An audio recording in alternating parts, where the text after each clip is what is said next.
Ladies and gentlemen, boys and girls, welcome to the RaceFace.Pro PokerBet GT3 Championship, well, GT3 Sprint Series.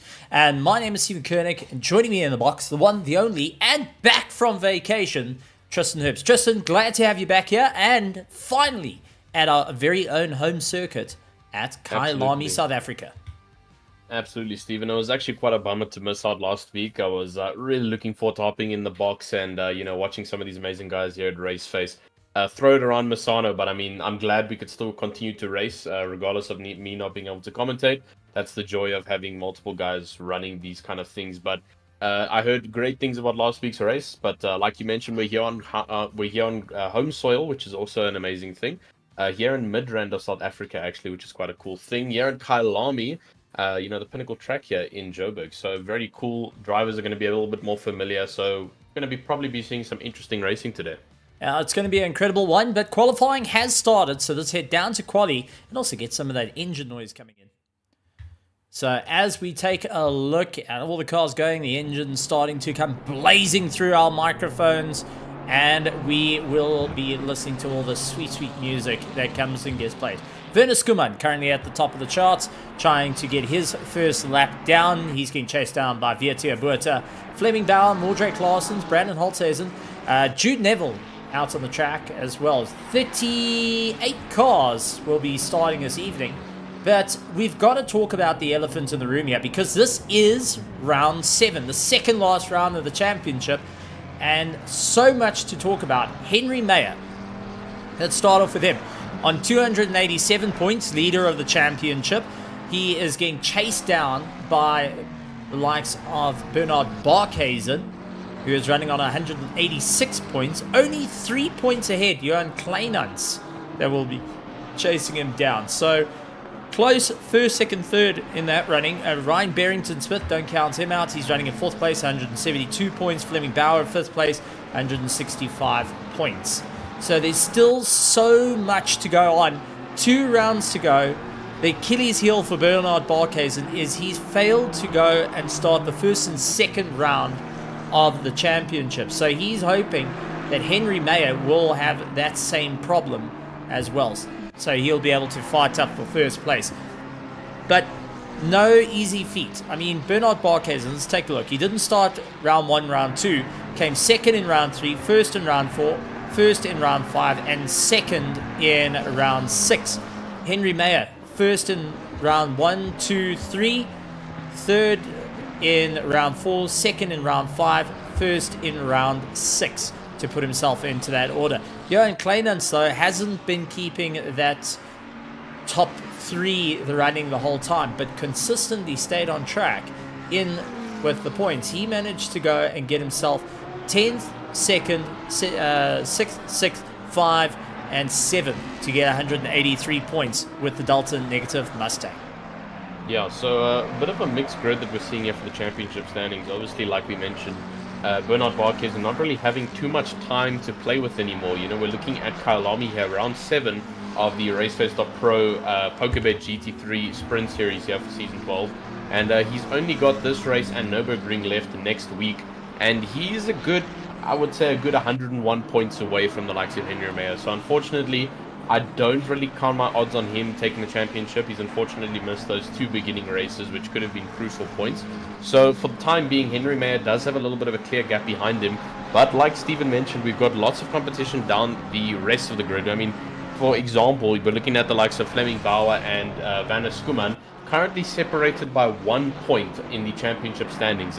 Fleming Bauer sitting on 165 and then followed by Werner Skuman on 164. So with 2 races left, that position that Fleming Bauer currently holds in 5th place is something that can definitely be a hot seat for those 2 drivers, as they're both nearly to the wall. Nearly to the wall there for Fleming Bauer. I think he was actually avoiding Werner Skuman, who was in that Bandasi Racing Mustang. Yeah, so very intense now coming to the final couple of rounds. And I mean, we've also got fights. I mean, like we mentioned, sometimes consistency is key. And I mean, Johan Kleinans, like we mentioned, coming 10th in the first race and then keeping consistent amounts of results across the rest of the season. And he's currently sitting in 3rd with 183 points. So really not bad from him. He's 3 points away from the likes of Bernard Barkhuizen. So he's definitely got a championship, well not championship, a second place shot at Bernard Barkhuizen if he can try and dethrone him in the last 2 rounds. Well, it's going to be a close one, but taking a look to our grandstands, the PokerBet VIP grandstands that's out there, we've got a couple of people having a chat. Hansi Myberg unable to make the grid here this evening due to some mechanical problems, so he's unfortunately caught out. Darren saying go Hitman, so old Phil Miller going and supporting, and the whole PWSR is again behind Daniel the Hitman de Villiers. Then we have got Jarvis saying greetings all. Chris also going and supporting Run. Anushka Burta though going and giving us a bit of information, and that is Fleming Bauer. So ladies and gentlemen, boys and girls, please all join me as we go and shatter the TVs and sing happy birthday to you, happy birthday to you, happy birthday dear Fleming Bauer, happy birthday to you, hip hip, he missed a corner. Oh, you sent him off track with that one, Stephen. Happy birthday, Fleming Bauer. You only turn 102 once in your life. Shame, man. You unfortunately. Oh, that was a bit of an intense one. Yeah, the birthday wishes sent people going crazy. Yeah, that was Gideon Rayner. That was part of the whole carnage there, and Crystals having to feed his way through the middle. But Henry Mayer out in first place, Bernard Barkhuizen in second, Daniel Rowe running in third, Ryan Barrington-Smith in fourth. Fifth place, Crystals, followed by Fleming Bauer as they try and make their way through. Instantly dethroned by Dean Nokia, moves himself up into sixth. Eighth place is Kerry Fontel, Werner Skuman, and Gideon Rayner into that top 10 at the moment. Drivers starting to really put the hammer down, but our top 12, might I add, all within a second of one another. Yeah, so the top 12, like we mentioned, all within a second within each other. That also just shows the kind of pressure that we're looking at here for the round 7 of our Sprint Series Championship here.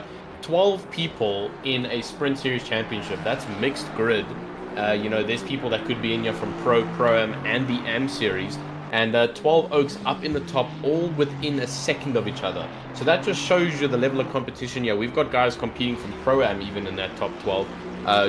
Potentially trying to fight their way through and maybe try and hinder a better result coming into Season 20 next year for the RaceFace.Pro, PokerBet GT3 Sprint Series and Championship, which is quite a cool thing to see. But yeah, absolutely amazing stuff to see. So far, everyone has kept it nice and clean during qualifying. We've seen a couple of birthday hiccups that we've seen in the past, in the few past minutes of this race, but 6 minutes left of this qualifying session, and people slowly starting to tone in now. Let's go and have a quick look at our grid so far. So far, as we know, Henry Mayer sitting in the P1 position with a 140.2, followed by his rival Bernard Barkhuizen, 0.1 seconds to follow. Ryan Barrington-Smith sitting in third, currently in pit lanes, followed by Jehan Kleinant. Chris Stoltz sitting in fifth, followed by Daniel Rowe, and then Dina Kier, also someone who we've been speaking about a lot this season. Fleming Bauer, Mr. Birthday Boy, up in 8th position. Harry Funzel in 9th. Peter Meyer also bringing in quite a good result. We haven't seen too much of him this season, obviously in the beginning part of the season, but he's managed to bring a couple more results in. So good stuff from him, currently pulling up into 10th. Werner Skuman to follow behind him in 11th. And then the likes of Gideon Rayner in 12th. Paul the Wall Fenter in the Allen of Aston Martin, also throwing it around Kyalami, followed by Juan Viviers. Mondre Claassen also following him, and the Carrot Bukes, one of our Pro-Am champions, Pro-Am contestants right now, also doing an amazing job. Feist Tar up into 17th. Chris Collison, the Burden surname to Stephen, he's still struggling to this day, but it's okay, the season's almost over. Then Tinus Burton in 19th, followed by, is that also, that's Johan Viviers. So we got Juan Viviers and Johan Viviers. Cool. Then Jude Neville in 21st, Henk Peterson 22nd, followed by the likes of Vietio Buerta and Rowan van der Walt. Then Reginald Mittelani also bringing in some really good results this season so far. Henry Platt, followed by Brandon Holthazen, and then Bradley Searle for the Pandacity team. Jody Sierraman also doing great this season so far. Daniel the Hitman de Villiers up into 30th position. Ruan Fourie in 31st, followed by Ruan Liebenberg. Lots of Rians and Ruans here. Mustafa Narodian in 33rd, Juan Mostard following him in 34th, Altman Buerta in 35th, followed by Jakob Krubler, and that I believe is Jacques Slaughter. Yeah, Yep, that's Jacques Slaughter, and then Bego Kribler and Dean. Sorry, I'm not too sure. Dean DePries. Dean DePries, yes. So 2 drivers, unfortunately, not setting times at the moment. We've got 4 minutes left of qualifying. I can tell you there is a reason why Bego Kribler is not putting a time on the board. He's actually got penalized and got himself a qualification ban, so he's not able to qualify for this race. And the reason why is he scored enough penalty points for whatever that's gone on during the course of the season. Might have been contacts, rejoins, whatever the case may be. And that means that he is going to have to start from the back of the grid. Not an easy thing to do. You do know that you are quicker than some of the cars ahead of you, but you can't get too aggressive and push. Now, I'm going to take people back a bit. We had the Africa Cup, the MSA Africa Cup esports here at Kyalami, beginning of the year, and we had the likes of Zahir Essa, if I remember correctly, who Bego and him had a bit of a coming together up at the top of the mine shaft. Zahir Essa trying to fight his way back through the field, landed up having to get a little bit more aggressive, a little bit more elbows out, considering all the drivers were also in their own race. They were going elbows out and going and battling it front to back. So he had to get elbows out just to get past him to make up that time, and landed up having to talk to his teammates further up the line, saying, okay, where are you guys? Where can I make the passes? What's going to be the idea? How close are the cars? Having to try and see where the gaps are. And I do believe we're going to see exactly the same move being pulled by Johan Bego Kribler, communicating to all the hybrid racing cars and saying, listen guys, how much of a gap have I got here to play with? How much time can we play around? Because this is a 45-minute sprint race, which, as you know, not a long time. It does flip things on its head, and you're going to have drivers competing on such a hard level with one another. I mean, this is going to be a proper fight to the line. And I gotta say, I'm quite excited to see how it all turns out, because we're also seeing a lot of new names taking the fights up here. I mean, take a look. This is Mordred Claessen's onto the back of currently 5th place Chris Stolz, following around. Instead of actually going for a pass, what he's doing is he's just mimicking the lines at the moment, following the driver through, utilizing the slipstream, but also seeing where exactly is this Mustang hitting the brakes that's different, so he can make up some time. And I mean, tell you the difference, you're sitting right behind 5th place, and there you are in 17th position.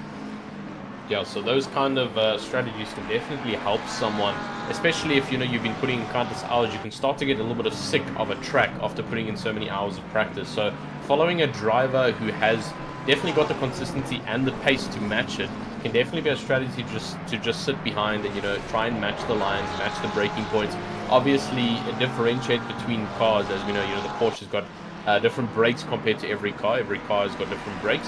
And, you have to take that into consideration, but it can definitely help you if you're starting to fall away from the fastest racing line. You're starting to get a little bit head buzzed from racing this track for so long. And, sometimes you just forget where the optimal line is. And following a top runner like the likes of Chris Stolz can really help you. And as we're talking about top runners, Paul Venter pulling up a nice 7th position now. So he came up very nicely up into the top 10. Van Skuman also, we last saw him in 11th, up into 6th place now. So great stuff from him. Some of the drivers are already starting to put those final couple of pressure laps before the end of qualifying. We're looking at about 20 seconds left of this session. Daniel Rowe also putting in a little bit of a better lap now, up into 8th position, just behind the likes of Paul Venter. So good stuff from him. Dina Kier also up into the top 10, so good stuff from him. And Jude Neville, who we saw a little bit further down the line, up into 11th. So good stuff for these guys to be pushing. We are going to see a couple of the final pushes now. And unfortunately for some of these drivers, it's not going to be enough to make it to the finish line. Just like the likes here of Daniel Rowe, who's unfortunately has not made it to do an... Oh, and looks like we have just lost our Discord communication. We're going to get him back. It looks like we just lost out there. And get him back. Alright, looks like we just had a dropout of comms. Tristan, can you hear us? Can you hear you? Yeah. Okay. Right. So it looks Awesome, like we that had was a weird. yeah, no, a bit of a dropout, which is a bit of a weird one. I'll literally just watch the mixer do something very weird. But qualification time's done and dusted. Is going to make life a little bit more interesting as cars make their way through. Tristan, I've got to ask, are you excited taking a look at our top ranking order? Henry Mayer, Bernard Barkhuizen, and Chris Stalls, Ryan Barrington-Smith. You have got some proper bangers up at the top. And Ryan, I think, just threw away his entire lap time by putting on the dirt. And he was running fastest overall, but loses it just on the entry to Cheetah. Yeah, I mean, I'm really excited about this top running lineup. We got some very fast drivers putting in some great times here at Kyalami. Some couple of drivers to keep an eye out on. Obviously, we know the likes of Chris Stolt. He didn't have a good start to his beginning of the season, so he's a little bit further down, 6th in the championship. But he is going to be fighting very hard to try and fight off the likes of Vanna Skuman up in front of him in the championship standings. So good stuff all around, but we are going to have a bit of a break, I believe, and then we're going to send it down to the main grid, get ready, get those tire warmers off, and get the GT3 engines rolling. Yeah, and I've just seen we do have a special guest joining us, and that is the Digital Autosport of Ukraine. So the ASN of Ukraine tuning in to say how's it, and a big welcome to our international viewers and also our international ASN. So always good to see. But let's have a quick break, and then we'll get back to the racing.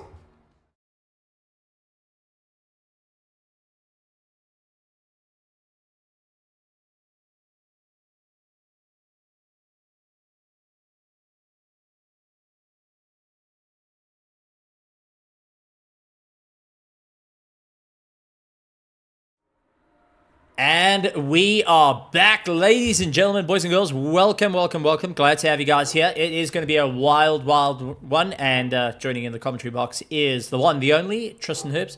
But Tristan, we're on round 7. Second last race of the season. All to play for here, because just remind us what prize is at the end of the line, or should I say, at the end of this rainbow. Well, I mean, at the end of this beautiful PokerBet rainbow for our GT3 Sprint Series, we're looking at a whopping 100,000 Rand share of prize pool to the overall winner of the RaceFace.Pro PokerBet GT3 Sprint Series winner for Season 12, which is absolutely amazing.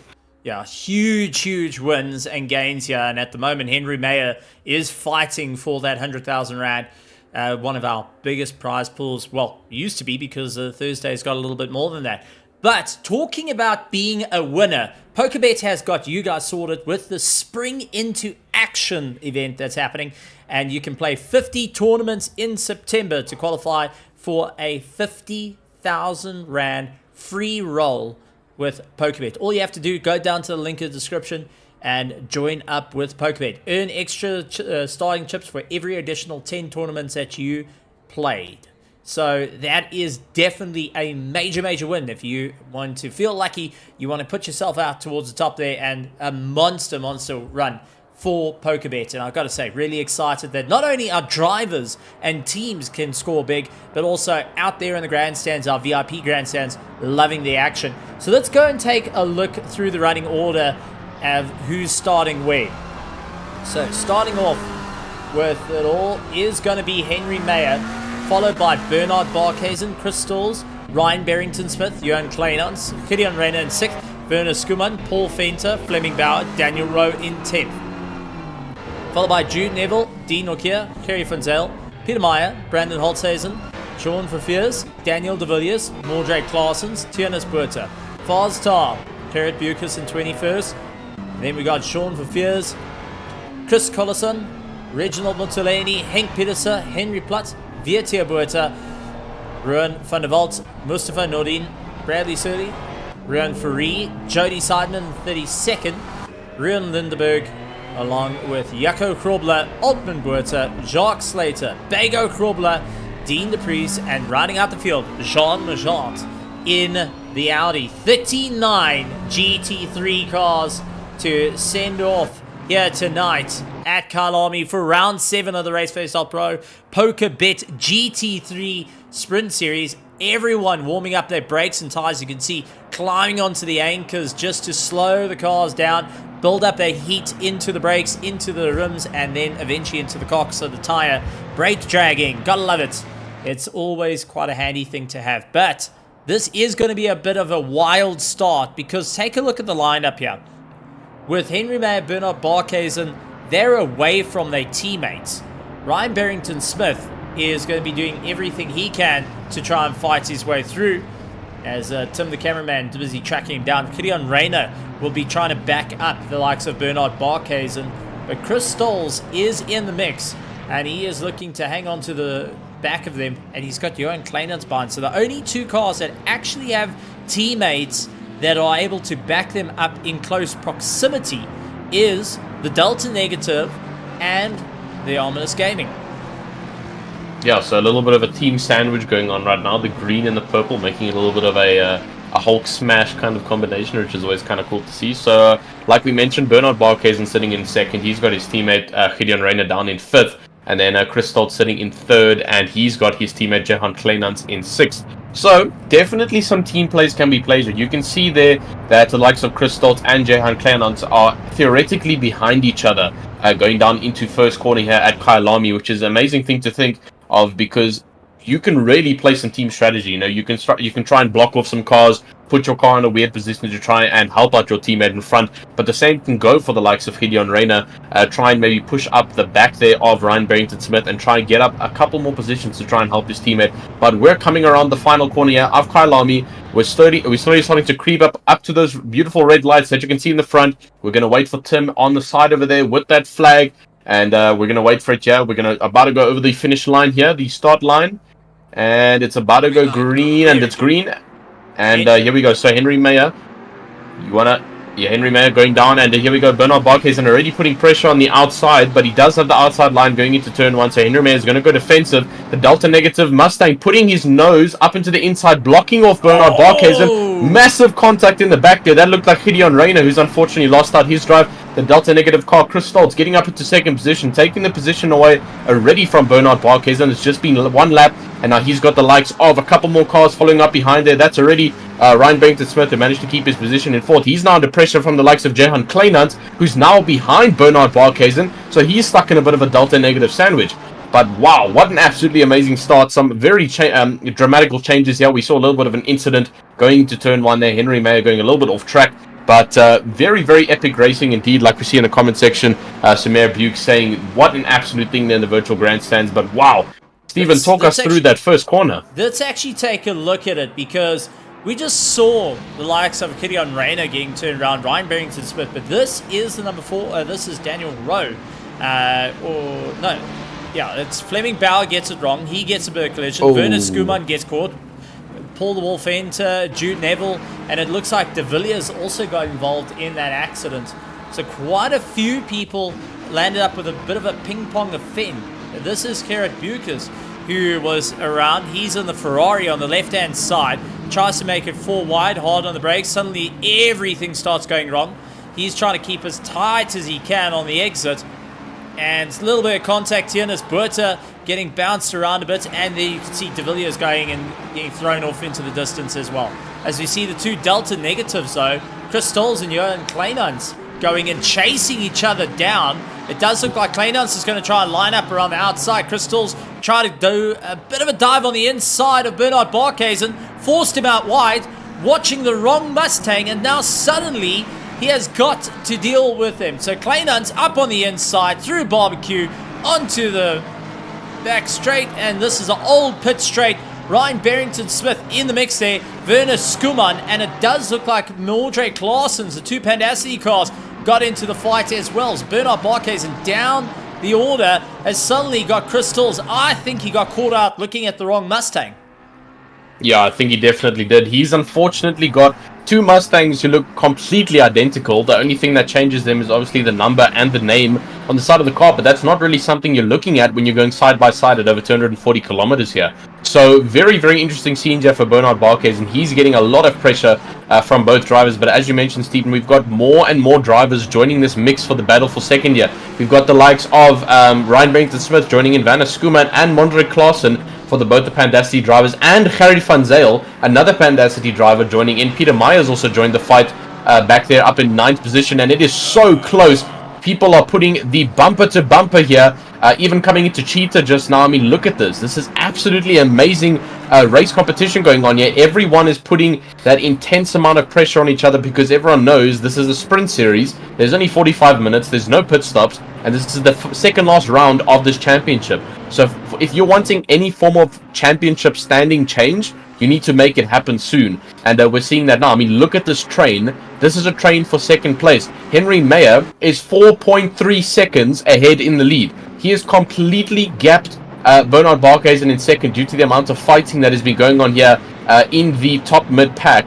So absolutely incredible scenes. More people joining the fight there behind Peter Meyer, Daniel Rowe, and Juan Viviers of the Hybrid Academy drivers joining in as well. We've just got a long snake here, Steve, and it's absolutely incredible. Oh, it's absolutely amazing and good to see. But we see Jude Neville, unfortunately, getting stuck out into the dirt. So Jude Neville spun himself out of this. Daniel Rowe looking up on the inside of Peter Meyer, trying to get past. Oh, Peter Meyer tried coming back up, but unfortunately, there was a BMW in the way, both scoring a bit of damage there. Instantly, Peter Meyer loses out the drive, and suddenly Fafier's all over the back of him, trying to look for the inside and the outside. But also, one of our back markers just going and holding a bit of a train up behind. But for the likes of Ryan Barrington-Smith, he's got a bit of a problem here because 3 Pandacity cars are all over him. Now, we did see the Delta Negative team was able to fill the mirrors up and keep you looking at which car is going to get past. Pandacity, if they work right, they will be able to fill up the mirrors of Ryan Barrington-Smith and keep him guessing. So what ideally would be, and this is a little bit of a sneaky move, it does happen in racing though, is you put one car as essentially the wall that sits behind. They'll move to the right or the left, then you get your secondary car moving to the opposite side. Your third car needs to just keep behind one of them. Try and become a single silhouette. So you keep the driver thinking there's only 2 cars around me at first glance through the mirror. Then go on to the attack. That would be the best move if you're dealing with a fight, is try and hide that third car around. Try and keep that stealth bomber at bay.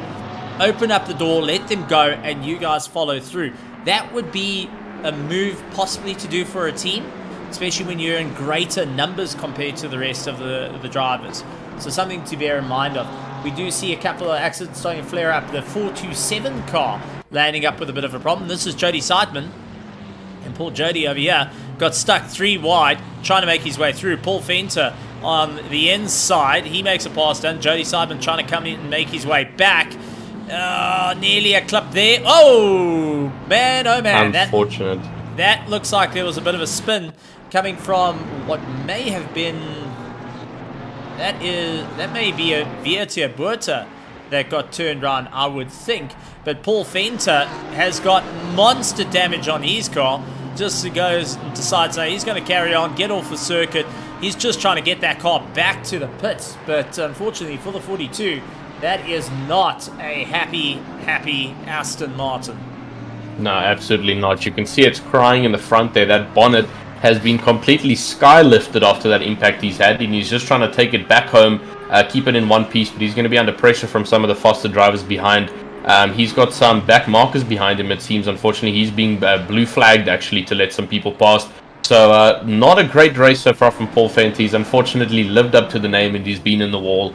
And that is unfortunately something he has to live with. Back on board now, Jody Sederman. And unfortunately, Jude Neville, another spin. That is a really rotten corner to try and do it, because it's blind for anyone coming out of Cheetah, and you're stuck on the apex.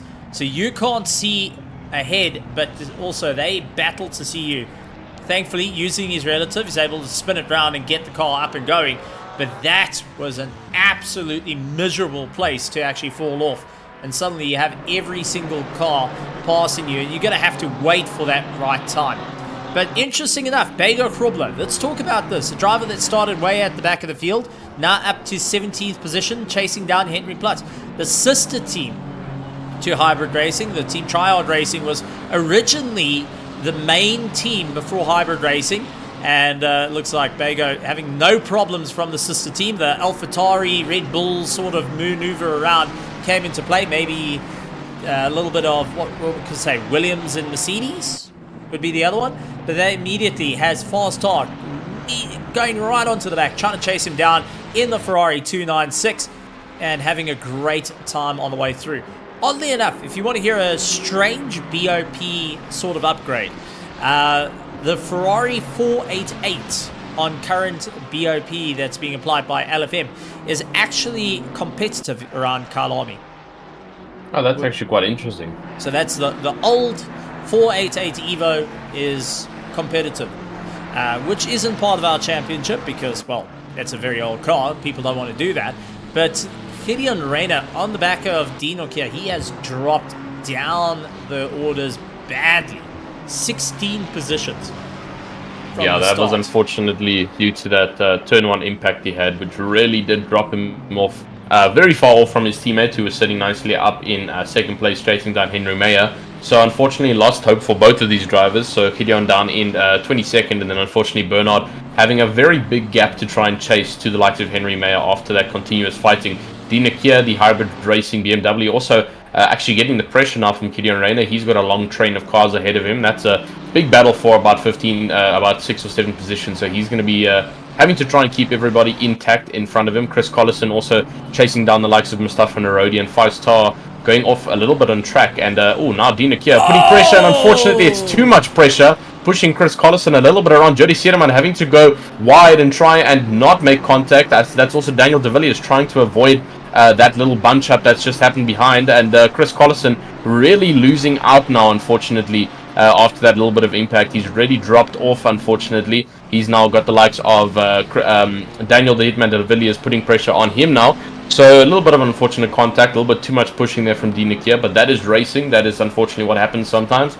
And we've also got a little bit of fight in the back there. Henry Platt, though, back on board with him. He's now got pressure from 5-star. He's trying to chase down Bego Kribbler in front. Bego Kribbler, someone who we also mentioned had a qualifying ban, doing pretty well actually. 15th position, great stuff from him. Actually managing to avoid that turn 1 collision completely, and he's sitting comfortably, chasing down the likes of Jared Bukes, currently one of our Pro-Am contesters. So great stuff from him. He's pushing him now. He actually might make a position down the main straight. Yeah, actually looking up the inside, going very wide to try and give a lot of breathing room there for Jared Bukes, and I think that might be a position, and indeed it is. So Jared Bukes giving enough room there for Bego Kribbler, and Ron van der Walt now under pressure from Henry Platt and 5-star behind. So a little bit of a train forming for them, and I don't think it's going to stop. Yes, 5-star looking up the inside, ooh, getting very close. And barbecue, that is one way to go and spice it up. I've got to say, these drivers have been properly on the money. We've seen some close calls, we've seen some bad ones, but we've also seen some really great racing off the start of the bat. Yeah, absolutely. We've already seen, like obviously we mentioned the turn 1 incident, something that couldn't be avoided, but we've already seen massive racing going on. We saw it already with the likes of Bernard Barkhuis and Chris Stoltz and Jehan Kleinans at the beginning of the race. And we're seeing it down the line as well. You know, Gideon Reyna now putting pressure on Mustafa Narodian. So lots and lots of little miniature trains forming, and I think it's going to continue to be like that. It's going to be a great time. That's all I can say. Here's Gideon Reyna getting a little bit more momentum. Down the mine shaft he goes, holding that inside line in as he makes his way through. He's going to be stuck on the outside. Going to try and sweep across the nose. Can get it right. Yes, he does. He's going to carry a lot more momentum. Mustafa, unfortunately, will lose out that momentum immediately. Has Dean trying to go back onto him.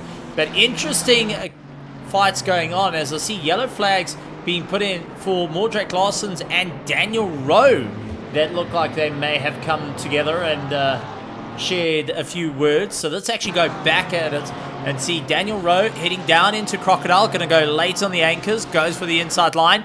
Mordrake Larsons applying pressure. A little bit of leaning on one another there. Mordrake Larsons also putting the lean back onto them as they make their way through Cheetah. Slight little bit of contact. Mordrake Larsons does come back at him for the final corner, but unfortunately couldn't get that pass. So Daniel Rowe managing to make his way back up through the order and get back into the fight. Ryan Barrington-Smith all over the back of Crystals. Gotta say, Mustang V8 along with Aston Martin V8. Two beautiful engine noises, a symphony that's going through right now. But Crystal's losing a bit of time to the likes of Johan Kleinans just ahead of him. But Bernard Barkhuizen has been running successfully faster lap times than Henry Mayer. So don't count him out just as yet. With 31 minutes still to go in this race, there's still plenty of action that's out there. So far, we've had 1, 2, 3, 4, 5, 6, 7, 8, 9, 10 cars that had to go in the pits due to damage and getting some work done on them. Yeah, that's a little bit unfortunate to see. We've seen a couple of bumper taps, and unfortunately the worst case scenario, cars being spun around at some of these corners here around Kyalami. So really unfortunate to see. Drivers are definitely not trying to do that on purpose. It is just unfortunately one of the things that just happen in racing. You know, everyone's trying to push their absolute hearts out. We've got 2 rounds left here, and we're at Kyalami next week at Nürburgring. So I mean, you know, people are really starting to put pressure on. We've got 2 rounds left. They don't have much playing field left, but absolutely incredible stuff for people to still try and keep it clean. But like you were mentioning about Bernard Barkhuizen, he's currently setting the fastest lap times around circuit. When he actually had those fights with the likes of Johan Kleinans and Chris Stoltz, he was looking at about 4.6 second gap to Henry Mayer. We've now got 30 minutes left, and he's got a 3.4 second gap. So he's definitely trimming down that time to Henry Mayer. The question is it going to be enough to try and catch Henry Mayer in the next 30 minutes? It's a very close call. He is catching him definitely lap by lap, but it might or might not be enough. We're going to have to wait till the end, and that's always the enticing thing about racing. You always got to watch to the end. I think he's going to be able to do it. It's going to be a difficult one, but Bernard Barkhuizen at the moment has been rather fortunate. Now he's got to get past Paul Fenter, who's the Aston Martin just ahead of him, to try and close up to Henry Mayer. Henry Mayer, though, has been dropping a wheel off on the dirt a few times now, pushing the car a little bit harder to try and break away. So he is definitely watching that relative. He knows that the gap is starting to close down. But Henry Mayer isn't too concerned in points at the moment. Remember, leader of the championship, he's on 283 points, if I remember correctly. 287 points. So yeah, even 287. Coming second place means he still holds a win for the championship over Bernard Barkhuizen. He's just got to finish. But at this point, he's getting a lot of pressure put on him. Chris Stolz, Ryan Brington Smith, they're having a good bumper-to-bumper race there. Henry Platt dealing with Kilian Reina, and you did see a big tank slapper come out from Dean O'Keefe, who's trying everything to close down that gap a little bit further down. Chris Collison dealing with Daniel, the Hitman de Villiers, in the Lamborghini, trying to put some pressure down and hopefully try and get the pass done. You can see heading into turn 2, though, late on the anchors. Actually second-guessed it the first time, then decided very late to go in for the attack once again. So it's one of these corners that you can do it, but I wouldn't recommend it. You've got to commit to getting a pass done and dusted. Through Sunset is a very good one. If you can't get the pass done and dusted, rather get tucked in behind the drivers, force like what Kilian Reina did, ran out wide, but all of a sudden Dean Nokia launches his way through. Straightened up the steering a little bit there. Sister team's having a bit of a problem, and Chris Colson going and saying, thank you very much, sorry, that wasn't Chris, that was Mustafa Nordin who got by. Mustafa making up a position, and for one person's misfortune is another person's gain. Absolutely, Mustafa Nordin. Unfortunately, he did just play the game of racing. You know, he saw the gap, he took it. He took the gamble of possibly receiving a little bit of contact on the right side of his car unfortunately, if Henry Platt did decide to turn in a little bit hard. But he stuck to it. He was fortunate enough. He got the position on that mistake that was made, and it's been played. Same with the likes of Daniel de Villiers, now trying to do the same thing he did on turn 1, but trying to commit a little bit harder. Stephen, I think he heard you talking about him. He's really trying to push that car now. But it's getting very close between him and Chris Collison. Here we go around onto the main straight here. He's also got the likes of 5-star behind. So this is definitely a battle for 22nd here. These three drivers now coming onto the main straight here at Kyalami. Little bit of a train for these three guys, and it's going to be a little bit of slipstream play. And let's see, will Daniel de Villiers make a deep dive onto the inside? 5-star was looking at it. He dives back inside. It's not going to be enough. But here goes Daniel de Villiers making a very deep dive. cuts inside, blocks off Chris Collison, and makes the position stick. Chris Collison holding off the outside, but unfortunately it's not enough to get the position back. Yeah, no, Chris had to really get onto the anchors there. Suddenly, he had De Villiers with the PWSR car stopping dead on the apex, kills off that drive, drops the revs down a little bit too far, and especially for the Ferrari 296 that utilizes a turbo, has a very high power band to it versus the naturally aspirated Lamborghini that's ahead of him. So with the Ferrari 296, you've got to keep the revs up a little bit just to keep it going. So about 4,000, 4,500 RPM is where you're looking at to start the power band. And Daniel De Villiers with the V10 knows that he can back it off a little bit, throw the Lamborghini out of sequence, and also forcing him to come off the power. That does allow Fast Start to keep into the mix of it to try and close down that battle. So good moves, good moves. Definitely, I can also agree. Very good moves coming from these guys. They're all racing very consistent, very hard, but they got to show all of that consistency, and they got to replicate it for the next 26 minutes. And, you know, Chris Collison, you can definitely see it's not over for him. He is continuing to put a little bit of pressure on the rear side of that Lamborghini, trying to get that position back, saying, hey, you did a little bit of slipstream in there, you deep dived me, you completely blocked my apex, I want the position back. He's going to try and do it. He might actually do a reverse position of what Daniel De Villiers did if he can pull enough slipstream. Now, by the looks of it, it's not going to be enough. He's a little bit further behind compared to where Daniel De Villiers was. If he dives now, it's going to be very risky to make contact, and he's going to keep safe. 5-star also, unfortunately, dropping a little bit further back from Chris Collison. They've got the likes of Jody Sederman up ahead in 21st. They're going to be chasing him down, so he's going to join the fight then for 21st, and Henry Platt also just ahead of him. So a little bit of train forming up for the 20th position, and as you can see, it is a very long train here on the top of the hill here at Kyalami. These cars going around still very nicely. 25 minutes left. Flashing back up to the top though, Vanna Skuman very under pressure from the likes of Daniel Rowe in the hybrid racing BMW. They've got the likes of Mondre Klaassen and also Harry van Zyl. So the triplet Pandacity brothers unfortunately being broken apart by a blue hybrid racing BMW. So they want to try and get him out of this pack and potentially try and feed him backwards to the likes of Peter Meyer. But they might not be able to do it if he's containing too much speed, so they might have to feed him the other way around. So we'll have to see how it goes, but Daniel Rowe still keeping very consistent, putting a lot of pressure on Vanna Skuman, who is trying to chase down Ryan Barrington-Smith. Unfortunately, a very big gap between the likes of them. They've got a little bit of a back mark in front of them for I-296. You can see the flashing going on from Vanna Skuman. He does not want to be blocked. He's got a very raging BMW behind him, and if he gets blocked by the back marker, this could be crucial. So here it comes. He's going for the dive. The back marker is not going to let it off too easy. Oh, and it's a little bit of contact. And that's going to leave a little bit of a better run for Daniel Rowe. Also getting squeezed by the back marker a little bit. So both of them actually getting past fairly the same. So we'll have to just keep monitoring them and see who could potentially take that position. Yeah, and just taking a look at the back, we did see there is a couple of penalties handed out to a couple of drivers. Dean DePriest, stop-go 30-second penalty. And then we got Liebenberg, who actually got disqualified. So Liebenberg, unfortunately, disqualified out of it.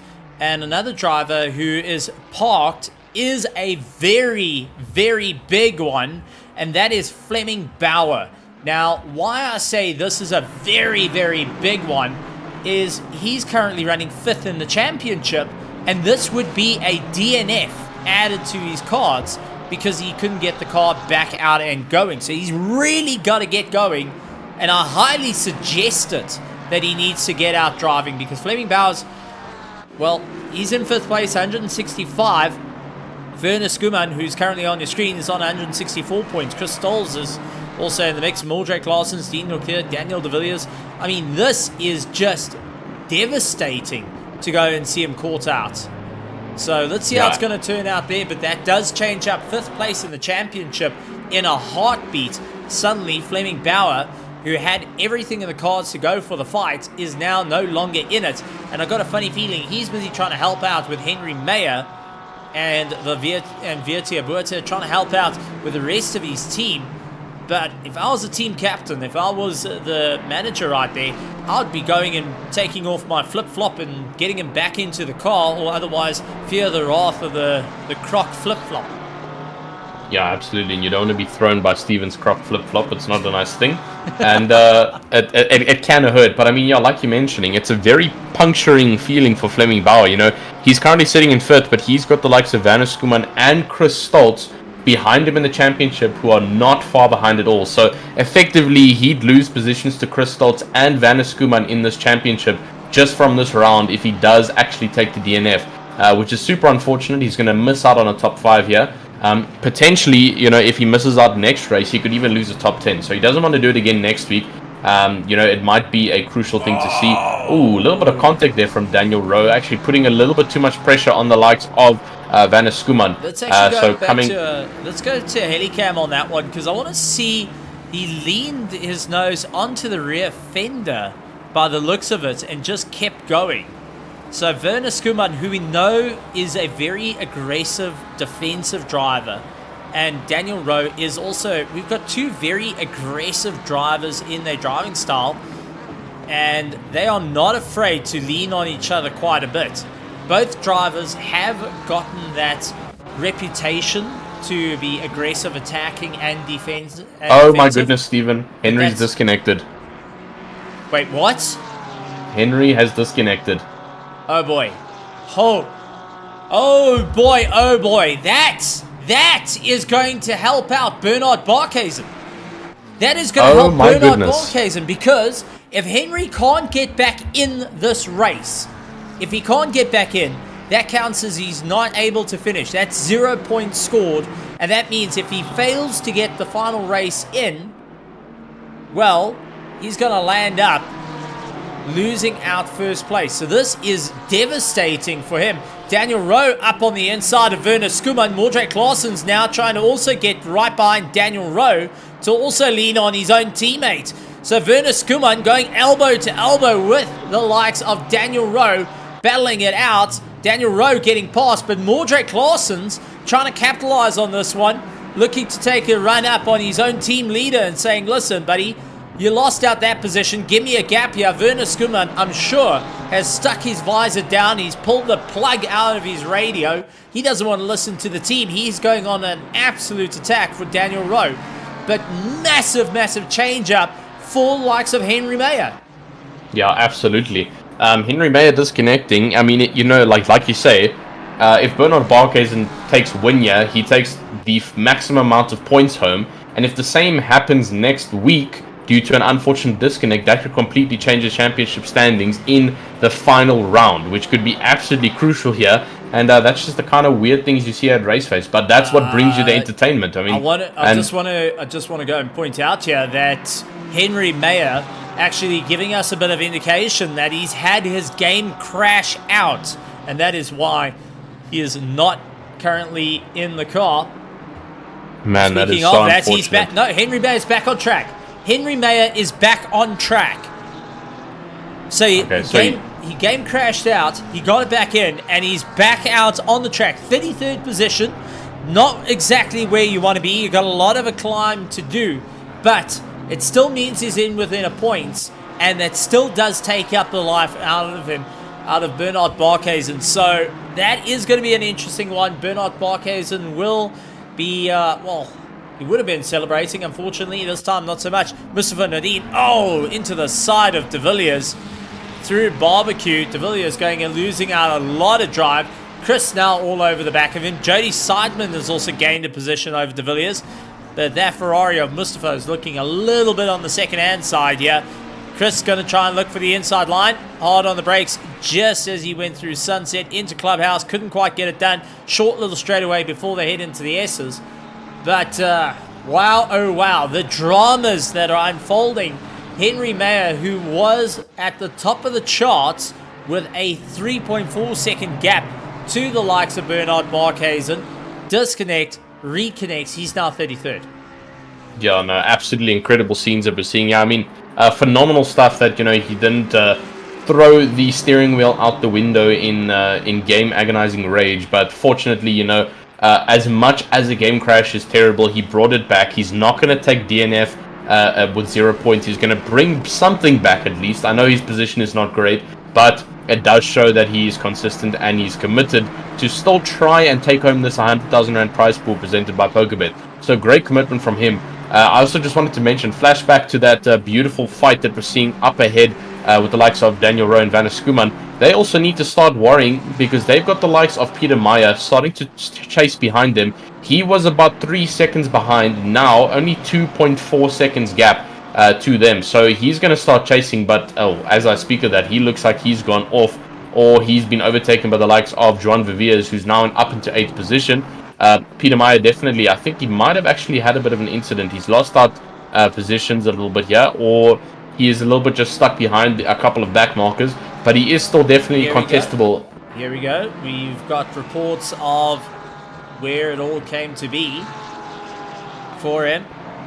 On the anchors, Porsche looking okay. Runs out wide. On the dirt, spins it round, keeps it. Oh no, big knock into the wall. Rear axle getting a monster knock there.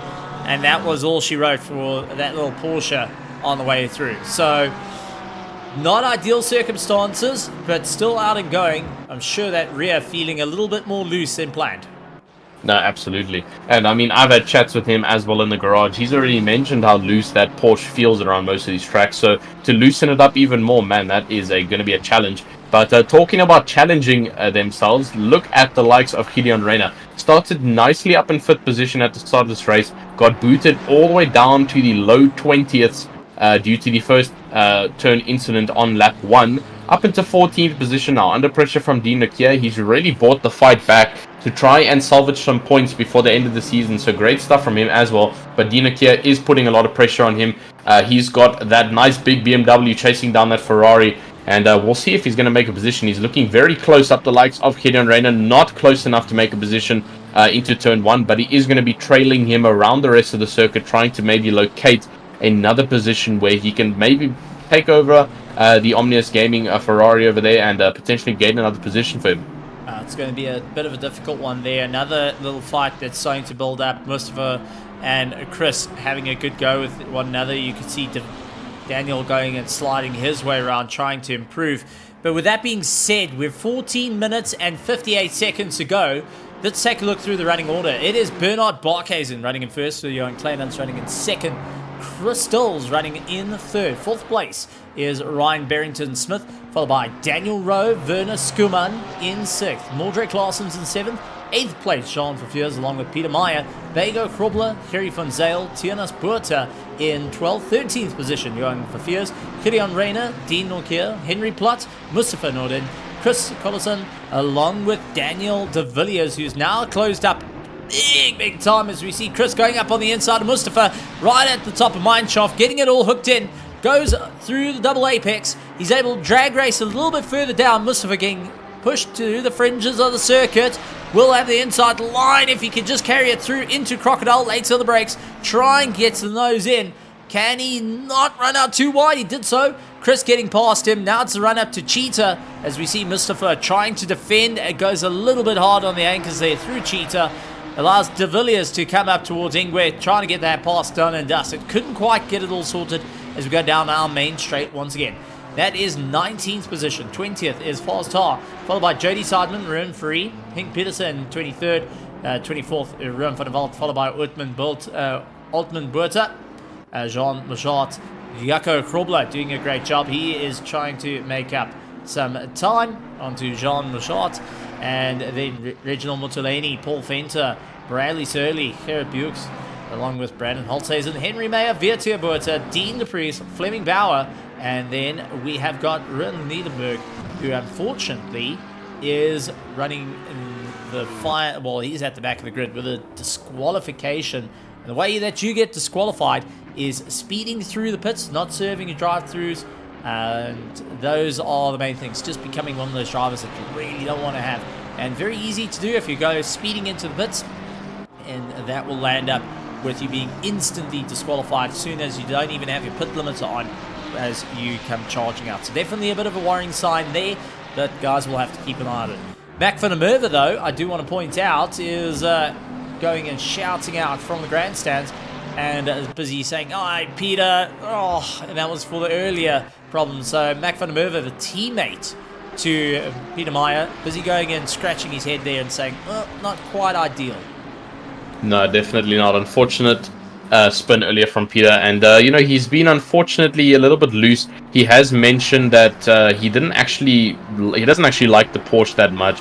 Unfortunately, choosing it at the beginning of the season because he was familiar with it, not realizing that there's a lot of other cars that he actually prefers over the Porsche that he's been practicing and trying out. So next season, definitely he's going to go for another car choice, maybe something a little bit more stable. The Porsche is known to be a little bit of a challenge with that loose rear end and that very fast corner exit acceleration. But let's jump back on.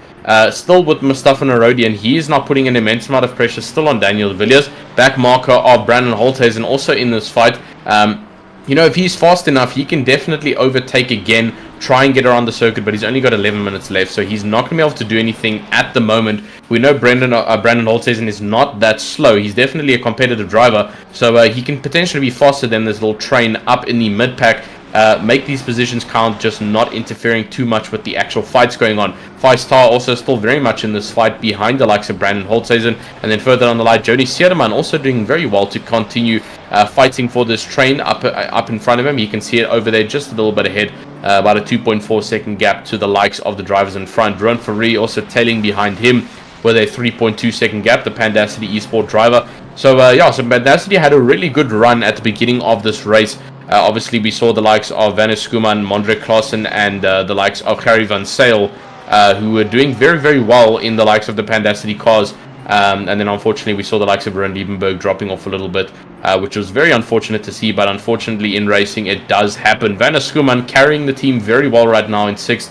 Mondre Klaassen also tailing very nicely behind in 7th, so keeping the standings nice and tight there for the garage at Pandacity. And then unfortunately in the background there, I believe that might be either Henry Mayer or Fleming Bauer in the background there of the back markers, still trying to just race it out and trying to feel the spirit of being up there in the packs. Unfortunately, both drivers from Martian Racing not having a great night so far, but potentially, so that is indeed Henry Mayer. So, still trying to keep himself up there in 33rd position, not being able to actually make up any positions, unfortunately. He's only got 10 minutes left, so this is probably where he's going to sit for now, unless he takes over the likes of Jaco Krubler, who is currently in pit lane in front, but there might be a bit of a big gap in between the two. So, continuing to push.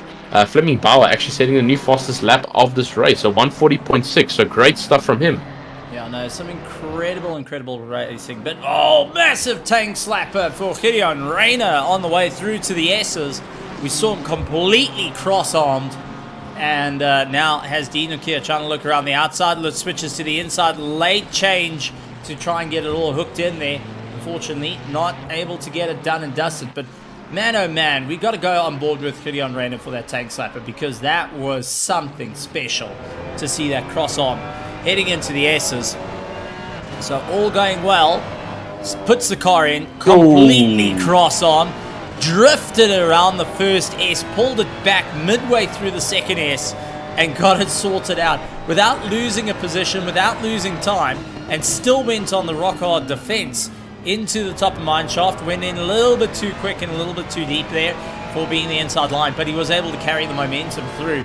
So got to say, really well done.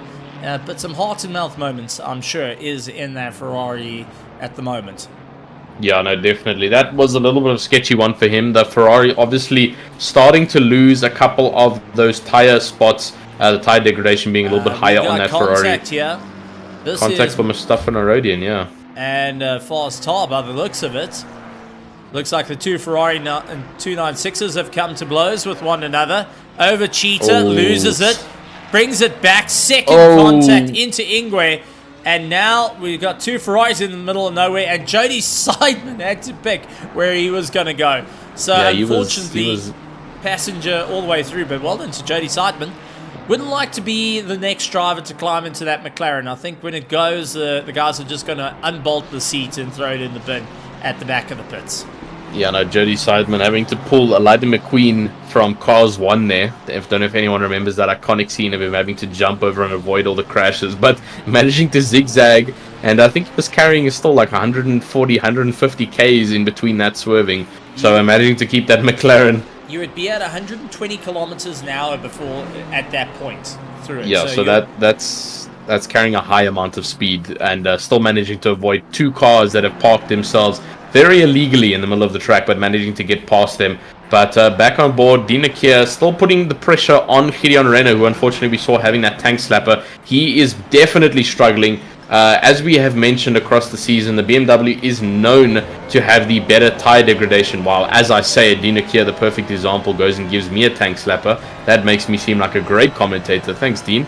No, it's all jokes. But yeah, so unfortunately the Ferrari does have, or seems to have, the higher tire degradation compared to the big boy BMW. So Gideon Renner struggling a little bit with grip compared to Dina Kia, who is currently still putting a lot of pressure on him. And, you know, Gideon Renner is currently holding that car together by his 2 hands. You know, every single time that car snaps, he's got a snap back.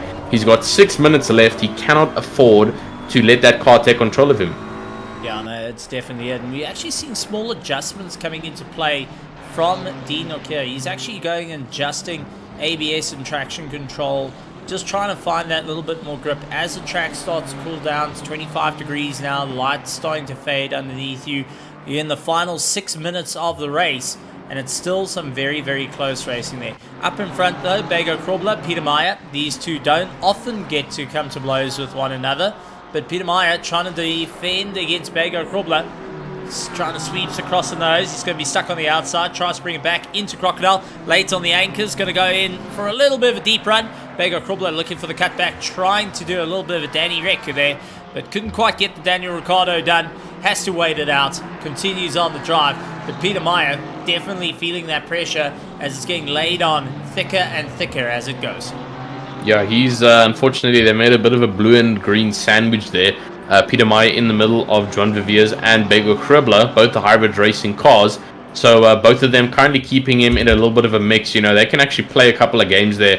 Joan Viviers can easily slow that Porsche down, you know, brake a little bit harder into corners, let that Porsche lose a lot and bleed a lot of its speed, and making it very easy for Bego to take a position. So we might actually see that, a little bit of team play coming in. It's definitely not wrong, and it can definitely work out. But Peter Meyer now actually coming along the side of the likes of Joan Viviers, who is actually, almost looks like he's giving him a little bit of space to work with. Oh, compact.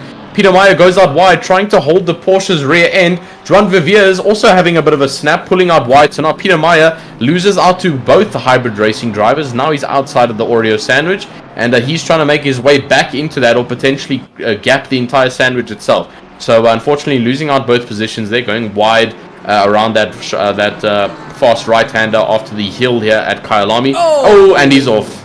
Unfortunate from Peter Meyer. Oh, man.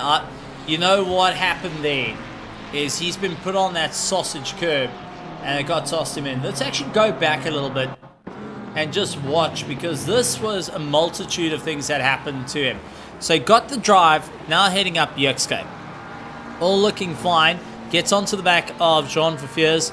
Barbecue. Jean a little bit over the curbs. Trying to defend. Holds the inside line. Peter Meyer stuck on the outside. Jean's trying to gently move to the middle of the circuit to come back. Gets a little bit understeer. That knocks Peter Meyer instantly. Bego Krobler tries to come back. Jean's now trying to not get a collision with his teammate while fighting for the car to come back. Side by side. Peter Meyer looking left and right, trying to see where he can go. Bego Krobler, who's just not getting that drive to get past. Unfortunately, couldn't quite get it done there. And unfortunately, that landed up with it going a bit worse, from pear shape to pear shape. And this is what happened to Peter Meyer heading through the S's. Because let's bring it up here. Into the S's, all looking like he could get the pass done. Sees Bego Krobler's now losing out the drive. He tucks in right behind Bego. They have a little bit of contact over the curbing. And 2 wheels on the dirt, 2 wheels on the tar. Instantly bounces him back. Couldn't quite get it all together. And unfortunately, that is the running problems when you get put off. Suddenly, you got your wheels spinning at 2 different speeds. You're onto the slick grass and you're onto the very grippy tar. You just in this worst case scenario. And at the same time, it's a little bit raised there for the curbing. So you're bottoming the car out as well. Just enough to lift that front suspension up and cause it to get rather unsteady. Main thing you want to do is apply a little bit of power, not 100%, but you also don't want to come off the power rapidly, because that's going to create that snap.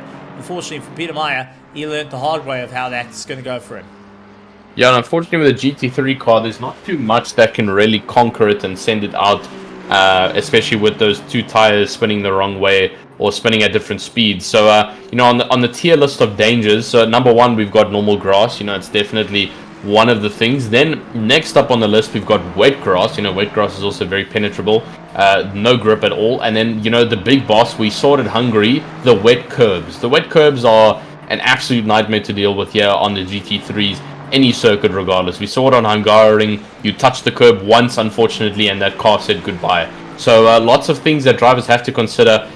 You know, when taking the car around track, they have to try and keep it on the tar and, you know, the safe dry curbing as much as they can. And unfortunately, Peter Meyer very close now to his teammate, actually, right behind each other. Peter Meyer and Gideon Reiner, both damage on the front of both of their cars, so not having a good race from either of the two drivers. They just need to now not collide with each other. Daniel De Villiers now pushing up the inside of Peter Meyer, looking up the inside to try and benefit off of that vulnerable Porsche who has had an incident and really not looking up to pace. So unfortunately, Daniel De Villiers making it look very easy. And he's got another broken Ferrari up in front of him. So he's been doing pretty well to try and scavenge off of the couple of scraped up cars. He's looking up the inside of Gideon Reiner, pulling up into the inside to not try and make too much of a risky decision. Keeping it nice and close on the inside here. Will he go for the dive bomb? He's looking up the inside. He might be going for it. Has to brake early because Gideon Reiner blocks it off. So very competitive racing. We've got 1 minute left. Yeah, it's going to be a wild one, and you just heard now that the leader is on his final lap. So Bernard Barkhuizen is on his final lap. Chris Stoll's running in second place here, and Kleinans has got Ryan Barrington-Smith all over the back of him for third place. So this is still open cards for third between Ryan Barrington-Smith and Johan Kleinans. Both are within the championship fight. Kleinans a little bit closer to first place than Ryan Barrington-Smith. But this is going to be a bit of... Kleinans and Smith are fighting for third place in the championship.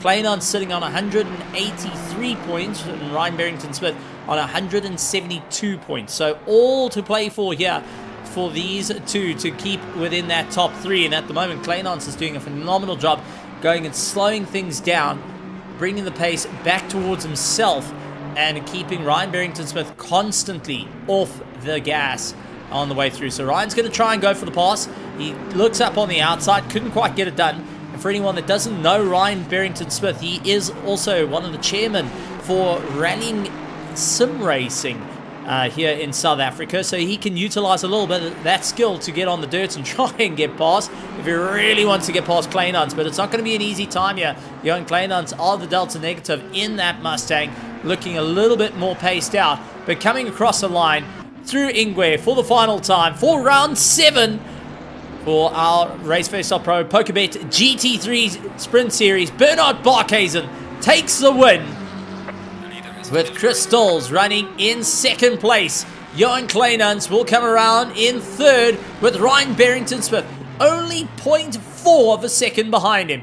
Daniel Rowe chasing him down. Werner Skuman finishing in seventh, going to Mordred Larson's Jean Verveers getting ahead, and Perry van Zale getting the pass done on Bego Krobler right at the last. Bego only able to get into that top 10 just because Tiernas Berta immediately closes up onto the back of him.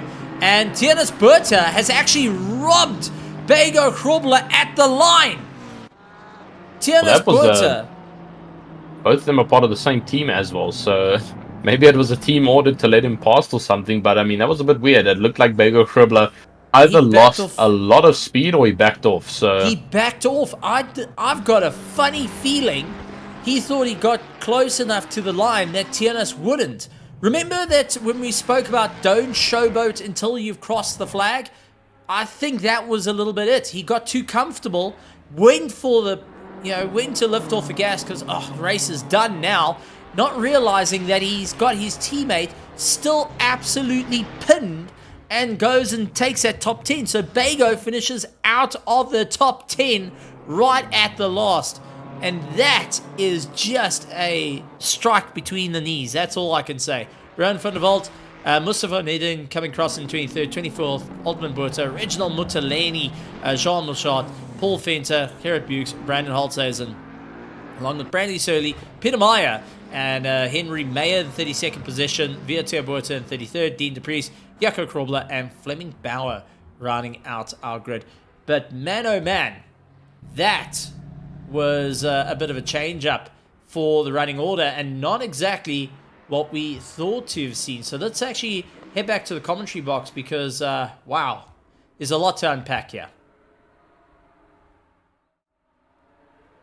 So, Tristan, we've watched the race. We've seen the excitement. It has been a wild, wild ride. That is all I can say, because in no point did I think the race was going to turn out this way. Henry Mayer looked like he was running away from it.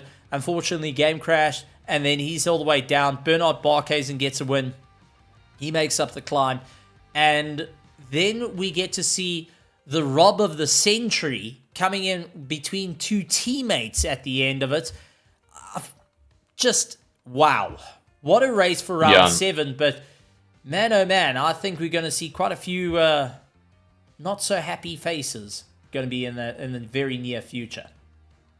Definitely. I mean, today was definitely one of those very eventful races. We saw it already at the beginning of the race with the turn 1 incident. But one comment I think I can really pull out of this, especially going into tomorrow night's race, is how action-packed we have seen this, how action-packed we've seen things be at Kyalami, and that was a 45-minute race. Tomorrow night, we're looking at a feature race of an hour and 20 minutes long with 2 mandatory pit stops, so that's going to pull a lot of strategy in, and it's going to actually make the racing a lot more interesting. So one thing to be sure, if you tuned into tonight, you cannot miss tomorrow night. Tomorrow night's going to be an absolutely amazing spectacle, but we're going to throw it back to Steven here. We're going to start our interviews of our top 3, and we're going to slowly start to bring them in. Yeah, I think, let's bring in our third place, who is going to be really happy about this, because is second player sitting behind his fellow Delta negative driver, and that is going to be Johan Kleinans. That's going to be coming into the box. Johan Kleinans,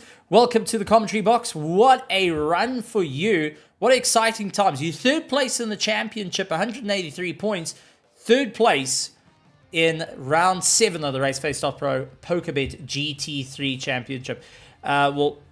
Take us through that race, because it was a bit of a wild start for you and your teammate. Yeah, it was a bit rough. From the start, we knew quali was going to be super important, which it really was. I didn't have good luck. I could only get my first sort of proper lap in to count, meaning I started 5th. Luckily, the Aston, I can't recall, was next to me. They're not the best off of the line in comparison, so I was able to make a position, and Chris was able to fight with Barkhuizen a bit. So, that's all. I think the whole race transpired in the first few laps. But yeah, super happy. Taking a look at the point standings, because let's take a look at where you are. You third in the championship, 183 points. Bernard Barkhuizen on 186. But you have only come into the top 3 once prior to this. You're second place in round 2. The rest of the time, you've been sitting out of, sitting within that top 5. But now scoring third, this is valuable points. It moves you away from Ryan Barrington-Smith, who was actually fighting with you during the course of the race. So you're a little bit further up. Fleming Bauer is completely out of it. But now the question comes in. How are you feeling? What's the motivation heading into the final leg of the championship? I mean, next week is it. Next week is the final race of the RaceFace.Pro GT3 Sprint Series, and also where we're going to be handing out that monster prize pool of 100,000 Rand cash and PokerBet credits to the drivers. I mean, that is happening next week. You're within arm reach, and if you're hanging on to third, it means you also have your opportunity to put your hand in and grab some of that monster prize pool brought to you by PokerBet. Yeah, look, it's not been the best season this far. I feel like it's been a lot of damage control for me. To be honest, my qualifying, where it used to be a strong point for me, I've been really struggling. I had some unlucky qualifying sessions, I would say, but it's just been damage control, and I'm just trying to keep consistent. We put in the work, and we just keep going. At the end of the day, what happens next race happens. We just want to be in the mix, and we'll do our best to do so. Well, I think it's been an absolute incredible run there. Tristan, anything from your side to Johan Kleinans before we let him go and have a bit of a party after addressing all the petrol heads here at RaceFace.Pro and PokerBet in our VIP grandstands? Absolutely. Well, I mean, the first thing I definitely like to say is congratulations on your third place here at the second final round here for the Sprint Series Championship. I mean, absolutely incredible, man. You managed to salvage some very good points alongside your teammate Chris Stoltz. I just wanted to ask one question. Me and Stephen were speculating it quite a bit. Was there some team strategies going on, especially at the beginning of the race there when you guys were isolated with Bernard Barquez? And were you guys strategizing, trying to think of something to try and get ahead of him, or was there just clean racing and try and get in front? Yeah, look, what we tend to do is, because you lose so much time fighting, it's always better for one guy to almost play bodyguard with what the pace is. So if you know you're safe from behind, you can immediately focus on what's in front of you a bit better. So whatever happens, it does happen where you get the cutback and you end up in front, or that sort of thing. But we try and minimize infighting to just get the best positions, for ourselves. Absolutely. Well, I mean, I'm going to give you the floor now. This is obviously, potentially your second final podium position. I'm going to give you the floor to mention anything. Go ahead and mention our sponsors for this amazing prize pool that they've granted us here for the Sprint Series Championship. Maybe mention that beautiful team over there, Delta Negative, for the amazing team plays you guys had. Yeah, go for it, man. Yeah, no, definitely. Thanks to the sponsors. I mean, this has definitely been a good season so far. Thanks to Chris. As a team, we constantly push each other. We try and improve, and he puts in a lot of work. He's had an unlucky season. He obviously, honestly deserves to be higher up in the standings. But yeah, the rest of the competitors as well, it's been a good season so far. Clean racing, just super competitive. So it's been super fun so far. Well, I've got to say, very well done there. But well done, Kleinans, on your third place and still holding on to third place in the championship. Now go and enjoy and join all the party happening at the PokerBet VIP grandstands, because there's a whole lot of people there looking to say well done to you. Thanks. Bye. Well, absolutely incredible stuff. But Tristan, we have got to bring in our next driver, Chris Stalls, to come in and have a chat to him. Chris Stalls, welcome to the PokerBet, the RaceFace.Pro PokerBet GT3 Sprint Series commentary booth. And let's talk about what's going on here. In the championship, you're 7th overall. You've got 4th in round 1, DNF in round 2, scoring 33rd in round 3, 2nd in round 4, 4th in round 5, 3rd in round 6, and now 2nd in round 7. It's been a bit of a yo-yo season for you, but scoring some valuable points to get closer to the likes of Werner Skuman. Fleming Bauer landed up not even able to get out of the pits. I mean, this is turning into a bit of a wild ride for you, and finishing ahead of your teammates, I'm sure, is a rather happy moment as well. Yeah, thanks, Stephen. A bit unlucky in the beginning of the season with the two DNFs. The DNF in the 32nd place was due to disconnects. So a bit unlucky there, but it like you said, yo-yo. So we had a bit of luck tonight with Henry disconnecting. Very unfortunate for him because he looked like he was set for the win. So yeah, shout out to Henry and sorry about that. But lady luck on my side for a change. And yeah, it was a bit lucky with Kleinans as well. There was a monumental battle in the beginning of the race with Barquez and my teammates, and yeah, it was came out. Not so good at that one, and then was lucky with a small mistake my teammate made at the end, and was able to get the 2nd place. Well, a person's misfortune can be another person's gain, as it's in the world of motorsport. And well, That's what happened there. If you're not in it to win it, that's where you lose out. But take us through that start. I mean, you had your teammate with you. You saw the fights going on. Then you landed up playing piggy in the middle with Bernard Barkhuizen and trying to work around you. You landed up having to fight left and right for that one. Take us through what was running through your head, especially on a track that you're a bit more familiar with. I mean, to be honest,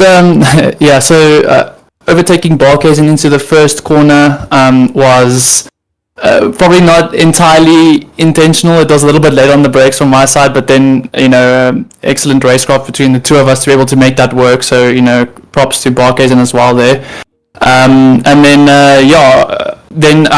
He looked like he was quite in a hurry to get past. Struggled a bit with those first 2 laps, and then unfortunately letting my teammate also go through. But the big thing there was just keeping Ryan Barrington-Smith behind. Also was driving an excellent race, and so then my teammate and I could work together a bit and see if we could close up. And yeah, towards the end we were definitely catching Barkhuizen, but the pressures were a bit wrong today, so I don't think we had the ultimate pace in the beginning. But yeah, we learn. So. Well, I think it was absolutely incredible stuff. You got that second place, which is really what it is for bragging rights heading for round 7 now. Next week is going to be the final round of the RaceFace.Pro PokerBet GT3 Sprint Series. But Tristan, I know you've got quite a bit written on your notepad there, and you're wanting to bring a few things up to our second place driver. Absolutely. Well, I mean, Chris Stoltz, bro, absolutely incredible performance there. Second place in the second final round. You and your teammate definitely pulling some team strats. We already got a bit of insight from him with some of the things you guys were pulling off. So is it true you guys are pulling a bit of a bodyguard strategy? Yeah, something like that. I mean, at first we just thought, okay, if we can just keep the slip together, then we can hopefully keep Ryan behind. And then obviously the small mistake from my teammate, which is so easy to make. Cheetah just clipped the curb there and sent him wide. And after that, tried to give him the slip as well. But then unfortunately the back markers got a bit in the way and slowed him down. But I'm happy to walk away with the second place, especially considering sitting at 4th place at one point in the race. And it's so difficult to overtake this season because everyone is so quick, so to be able to get a bit lucky and get that second place is really nice.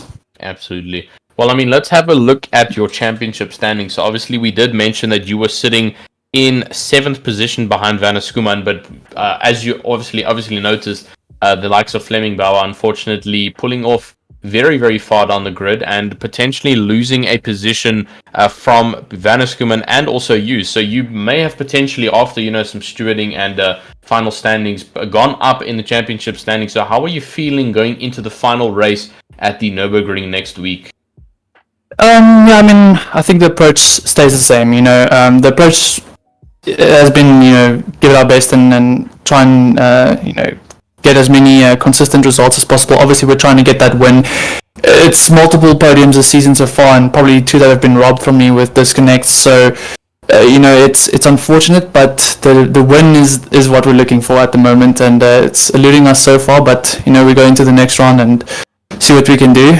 And then so the championship, we just try and keep it clean and let it come to us. We've had, like I said, a good championship. Never finishing, below 4th if we haven't had a disconnect.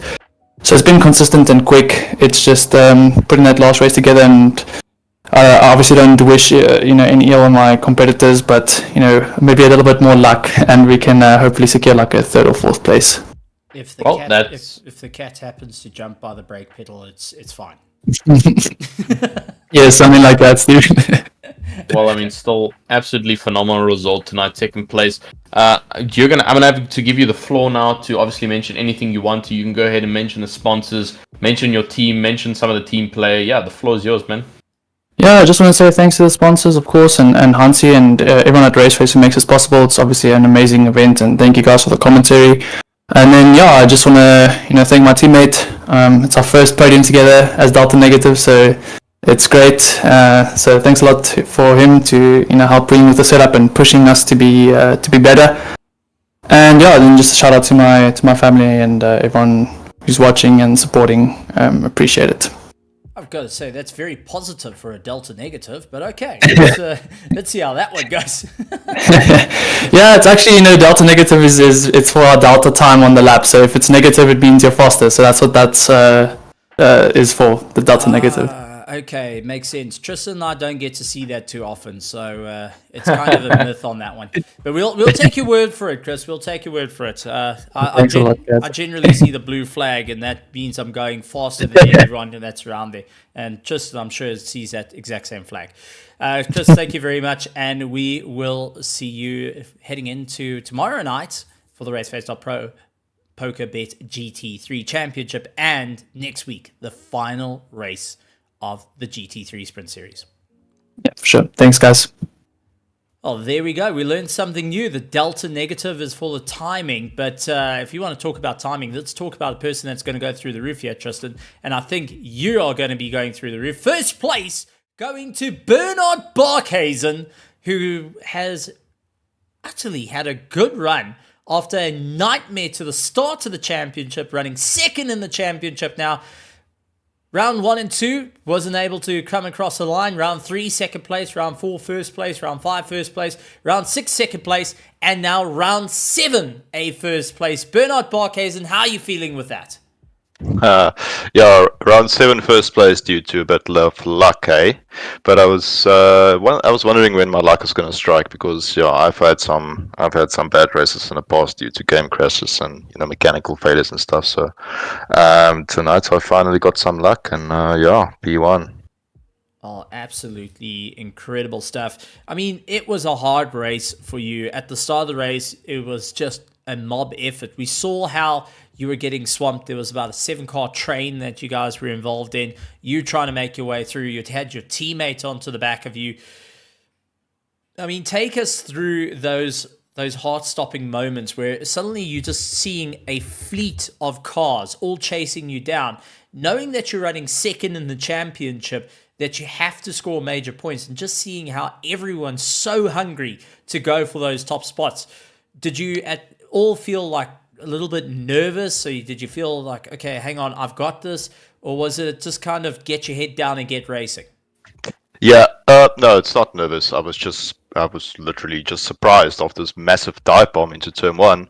I mean, I thought there was a big enough gap behind me for no one to actually send it up the inside. But Chris Stoltz thought there was a lot of room, which there was. But luckily I gave him space, because if I was just keep on turning to the left, it would have taken us both out. But it was very tight the first 3 laps. I was just trying to be as cautious as possible. But the guys behind, I don't know. I think they were just super confident, and on the straight that, as we know, that Ford is quite quick. So thumbs up to them. Well, I've got to say, absolutely tremendous stuff. But there's one person here that is the happiest of sitting in the commentary booth, because seeing one of his drivers currently sitting second in the championship and also got a monstrous race going and getting right up into first place. Tristan, I'm going to hand it over to you, considering you are the main person for the OG side in sim racing. Well, Bernard, man, I don't think I can get tired of saying this, but congratulations once again. Another first place for the RaceFace.Pro PokerBet GT3 Sprint Series. Absolutely phenomenal stuff. Like you mentioned, a little bit of luck on our side tonight for that first position, but you were looking great for second position. I just want a little bit of commentary on the midsections of the race. We saw you start to catch Henry Mayer. Obviously you gained the fastest lap, and you started to catch up to him, and then you started to fall back a bit. What was going on with the car? Yeah, good question. Look, my pace was pretty good once I got confidence. No one was in front of me, and I had time to focus on getting those quick lap times in. I was catching him, but when I saw him disconnect, I was just like, there's no point anymore. And then pretty much closer to the end of the race, like I would say the last 50 minutes, I was checking my fuel. And I was getting a bit of a panic attack of, knowing if it was going to be enough. So, I would say the last 50 minutes I was definitely fuel saving, and I did put the fuel map to map 3. And, across the line I had 1 liter left. So, I was just saving fuel at the end. Okay, so it was all onto field management, trying to get that car as light as possible, but still trying to make it across the line. Cool. Yeah. One more thing I just wanted to find out from, and this is going to come down to your pure calculations and your pure honesty, right? So going into round 7, right? So just finishing up after Misano, we did manage to gather a couple of championship standings. So as you know, Henry Mayer was leading the championship, 287 points. You were trading behind with 186 points. Now, obviously, after Kyalami now, you have rendered the maximum points possible in this race, and Henry Mayer unfortunately losing out majorly due to that disconnect. Do you think that by chance next race at Nürburgring, if you manage to get some form of luck again, that you can by any chance snatch this championship on the last round? I hope so, but probably not.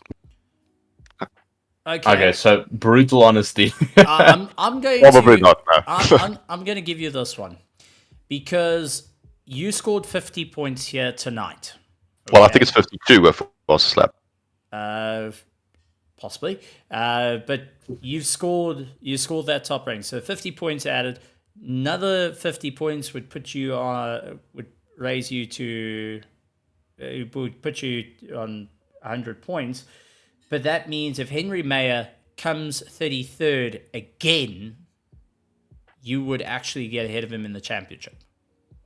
Long as you keep saying the fastest lap time and you get the win, and he sits below, the scoring would have to be 31st for that to happen.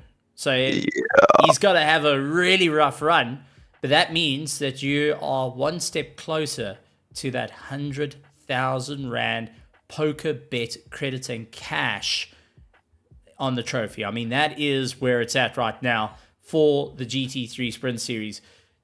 Does hearing this kind of make you nervous? Do you feel that this is a possibility? Are you going to start going and whispering sweet words to the rest of the field to try and keep Henry Mayer at bay? Yeah, like no, something drastic needs to happen for Henry not to make it. Even if I win, and I think he ends like 30th or 25th or something for the next race, he would still win. But anything's possible. Who knows what happens? There might be a massive power outage in Rustenburg, and then there's nothing he can do. But I'm here to race, so I don't want it easy. I want to race for it, and I want to deserve it. So let's see what happens. Absolutely incredible. I like to hear this. I really do. Well, I've got to say, Bernard Barkhuizen, it's your time to share the floor. You can address our amazing sponsors and all the amazing petrol heads out there that are going and supporting from the VIP PokerBet grandstands. Yeah, no, all I can say is thanks to you, Stephen and Tristan, and always to Mr. Yuhu there on his throne, and to all the sponsors and everyone for watching. Without everyone, this wouldn't have been possible. So, yeah, stay tuned, and it's going to be exciting. Definitely one down to the wire. Well done, Bernard Barkhuizen, taking the win for the OG. Tristan, I've got to say, a bit of a wild one. That being said, so close the championship is getting down to the final nitty-gritties. Lots of math being done in the background. Lots of questions being asked. Lots of excitement as we're going to be handing away, can you believe it, the second largest prize pool in South Africa, sim racing, 100,000 Rand cash and PokerBet credits to drivers. I mean, second largest prize pool. I mean, that is just monumentally huge. And we're getting to go and say congratulations to a driver next week for the RaceFace.Pro PokerBet GT3 Sprint Championship. The first time PokerBet has come on with sim racing in their entire history. It's the first time we've actually had this monster prize pool put on the line by a company that specializes in risking it for the biscuit and is now going and really putting the ace up everyone's sleeve here to go for the major win. Yeah, absolutely, Steven. I mean, it's phenomenal what we are seeing here in the sim racing scene. We've escalated this scene from mere little gravel of dirt on the ground. The sim racing scene used to be something that people did for fun, and the occasional here and there, you earned your couple of 1,000 to 2,000 rands from those couple of small tournaments. And here we are sitting, about to go into the final round for the second largest prize pool in South African sim racing. And the scariest part is that the highest or the biggest prize pool is also with the RaceFace and PokerBet, but for the main GT3 championship. So phenomenal stuff that PokerBet is doing here at RaceFace, and we can't wait to see what they possibly do with us in the future. But they have definitely escalated the game level of sim racing here in South Africa. Well, absolutely incredible stuff. Well, Tristan, any closing thoughts as we say goodbye to Kyalami for round 7 and we take a look at tomorrow night, 8:10?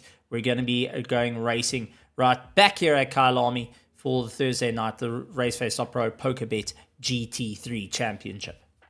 I think the only comments I can mention is that anyone in Virtual Grandstand, if you're here tonight, you have to be here next week. I mean, come on. It is the final race of Season 12 for the Sprint Series. And next week, Thursday, the final race for the Season 19 Championship. I mean, things are going to be absolutely phenomenal. We have a very, very small chance of a championship lead change going into the final for the Pro Division here at the Sprint Series.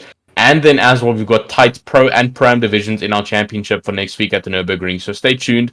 Obviously, tomorrow night, we are seeing the same here at the beautiful Kyalami for the championship Pro and Pro-Am division streams coming to you live here at RaceFace.Pro. So don't go anywhere. We're going to be back with you guys next week and tomorrow night. So make sure you stay tuned.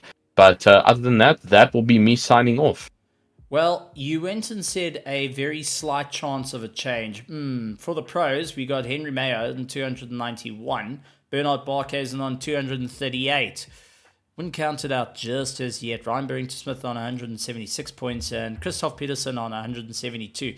So the championship is a little bit on the wild side for the pros and also the pro-ams, also tying up quite a lot of their runs. But ladies and gentlemen, boys and girls, thank you very much for joining us here at Kyalami on a Wednesday evening from myself, Stephen Koenig, and also Tristan Herbst, who I want to remind you, and I welcome everyone, 21st of September will be making his debut in real life motorsport commentary out there at Red Star Raceway. So you don't want to miss out on this. A sim racer going into the world of commentary at Red Star Raceway, Dalmas. So from that being said, thank you for joining us here at THT Productions, and we'll see you next time tomorrow night, 8:10 for the RaceFace.Pro PokerBet GT3 Championship. And like always, wait, Tristan, you take us away. I think I'm going to mess the order up, isn't it? It's a good morning, good evening, good afternoon, and good night, everybody. There we go. As you heard it, you like it, and we'll see you next time. Ladies and gentlemen, what an absolute blazer of a season we've had so far. 7 rounds done and dusted and put in the bag. Multiple champions coming into the fight, multiple class winners. I mean, this has been incredible stuff. But now, round 7's behind us. We're looking to round 8 as we head to the Nürburgring to see who's going to win our GT3 Championship and our GT3 Sprint Series and get that prize pool at the end. With all the amazing racing that comes to you weekly, we have to give acknowledgement to our sponsors. Without them, this would not be possible here at RaceFace.Pro. So starting off with our first sponsor, let's go and take your hats off to PokerBet. For all the tournaments, for all the cash games, daily free rolls, and sports betting, there's no better place to be and win with PokerBet. With it all revved up and you're looking for high speed, whether you're into drag, drift, or even long circuit, Red Star Raceway has got you covered. As we take a look off to all our machinery needs, head over to Oddendorf Machinery Mart. Remember to keep it slick with SA Lube, 20 years of Castrol distribution. Sliding in to keep you on your toes, Scallywags Drift Academy will keep you right at the top of the pack. And if you're looking for all your streaming needs, head over to Tenvo Tech for all the overlays. And once again, ladies and gentlemen, boys and girls, it's been an honor having you. We'll see you next time right here from the THT Productions.